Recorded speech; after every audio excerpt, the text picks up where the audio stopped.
Bien, llegó el día donde vamos a hablar de este tema. Ley de Dios versus ley de Cristo. Existe un pensamiento un poco errado en cuanto a esto. Muchos sostienen que el Mesías, Yeshua, trajo una ley diferente a la ley de Dios o que tiene sus propios mandamientos, tiene sus propias leyes. Bueno, primero te vamos a explicar del texto del cual se agarran y de los textos que ellos formulan que es como si fuera la ley, como que son mandamientos nuevos. O sea, primero hay un error en no entender lo que es un mandamiento, lo que es un decreto, lo que es una ordenanza, lo que es la ley, lo que es el pacto. Para saber lo que es el primer pacto y el segundo pacto, o nuevo pacto y antiguo pacto, te invito a que nos sigas en YouTube y que puedas ver el video donde estamos enseñando acerca de qué quiso decir Yeshua cuando habló del nuevo pacto en su sangre. Para que ustedes comprendan y para que podamos ya sacarnos esta idea teológica tan equivocada, tan vacía y tan carente de principios bíblicos y fuera de lo que las escrituras realmente nos enseñan. Así que vamos a empezar primero por entender que Yeshua no trajo mandamientos nuevos, que Yeshua no estableció leyes nuevas y que no hay un decálogo de la ley del Mesías, que no hay mandamientos, no hay estatutos, no hay decretos.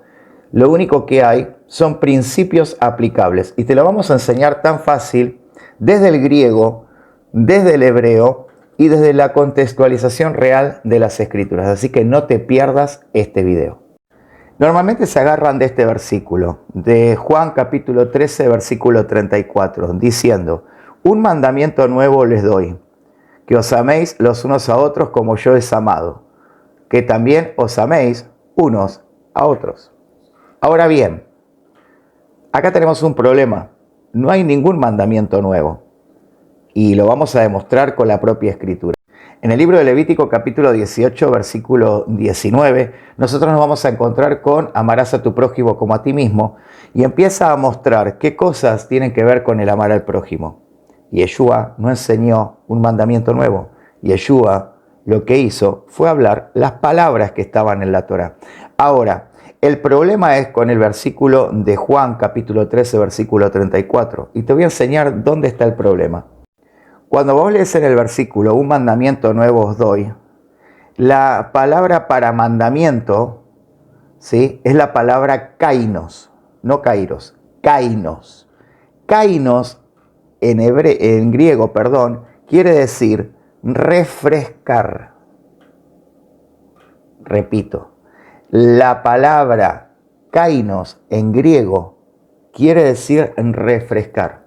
Lo que le está diciendo Yeshua es: no se olviden, les estoy refrescando el mandamiento que dice que tienen que amar a su prójimo como ustedes mismos, que tienen que amarse los unos a los otros.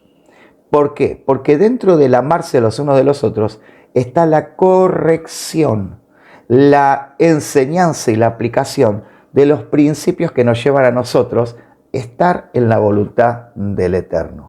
Otro versículo que dicen que es un mandamiento nuevo es Mateo 28, 19, donde dice: por tanto, id y haced discípulos a todas las naciones, bautizándolos en mi nombre y enseñándoles todas las cosas que yo les enseñé.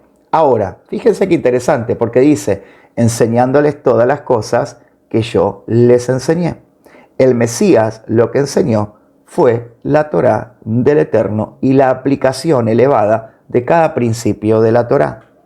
Pero ¿qué pasa si yo te digo que el Mesías estaba cumpliendo con algo como él dijo: la Torá y los profetas hablan de mí? ¿Y a qué se estaba refiriendo cuando dijo eso? Ir y hacer discípulos, ¿es un mandamiento nuevo?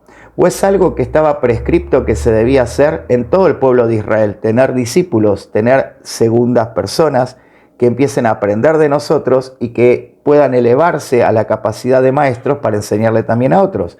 Esto lo vemos claramente en toda la Torá, con Moshe, con Yehoshua, con Josué, como lo conocen, lo vemos con Elías, con Eliseo, lo vemos con Isaías, lo vemos como con Baruch, con Jeremías. Todos tenían discípulos. Ahora, ¿esto es algo nuevo lo que estaba mandando Yeshua? ¿Es un mandamiento nuevo?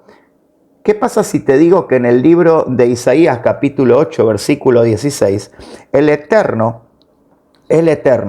le da a Isaías este trabajo y esta tarea, e Isaías lo deja plasmado en las Escrituras? Mira lo que dice Isaías capítulo 8 versículo 16.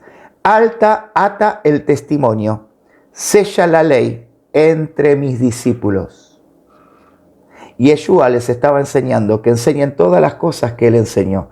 Y lo que él enseñó es la elevación de los mandamientos del Eterno para la aplicación constante de esta ley divina que es eterna y que no cambia. No trajo un mandamiento nuevo, está cumpliendo con las palabras de Isaías capítulo 8, versículo 16, y nos está diciendo a nosotros que también debemos hacerlo. Otro versículo famoso que utilizan para decir que hay una ley de Cristo es el Gálatas capítulo 6, versículo 2. Dice, sobrellevad los unos la carga de los otros y cumplid así la ley de Cristo.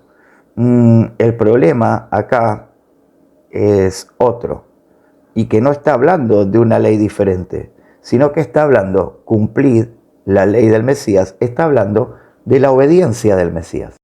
Si nosotros vamos a las Escrituras y entendemos realmente lo que dice, si bien se utiliza la palabra nomos para definir ley del Mesías, está hablando literalmente de cumplir un principio. ¿Y cuál fue el principio?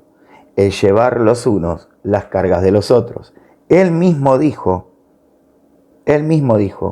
que él venía a cargar, a llevar, a ejecutar el mandamiento de librarnos a nosotros de las cargas del pecado. Esto es clarísimo. Cuando habla cumplir la ley del Mesías, está hablando literalmente lo que dice Filipenses capítulo 2, versículo 8. Y estando en la condición de hombre, se humilló a sí mismo, haciéndose obediente hasta la muerte y muerte de madero. Cumplir la ley del Mesías es hacerse obediente, es hacerse una persona que camina según el principio del Eterno y ejecuta el principio del Eterno. Porque fíjense claramente que si nosotros analizamos el texto, dice que tenemos que cumplir con la ley del Mashiach, del ungido. Y el ungido, en la Escritura, es aquel enviado que va a mostrar el camino, que va a dar la enseñanza y que va a marcar en la vida de los hombres el principio del Todopoderoso. Entonces, cuando decimos que existe una ley de Dios y que existe la ley del Mesías, no estamos hablando de dos cosas diferentes o separadas, sino que estamos declarando que son exactamente lo mismo, porque Yeshua no vino a hablar por su propia cuenta, sino que habló todo lo que el Padre le envió. Y lo que él habló fue la Torá del Eterno. Si yo hago una comparación bien profunda del Sermón del Monte, vamos a estar viendo que cada uno de esos principios está en toda la Tanaj. Está citando principios de la Torá, de los profetas y de los escritos. Y te lo vamos a demostrar en un próximo video. Pero entendamos algo, no hay ley del Mesías. Lo que hay es una ley de Dios que el Mesías nos enseñó el principio para actuar en ella y para cumplirla. Shalom a todos y bendiciones.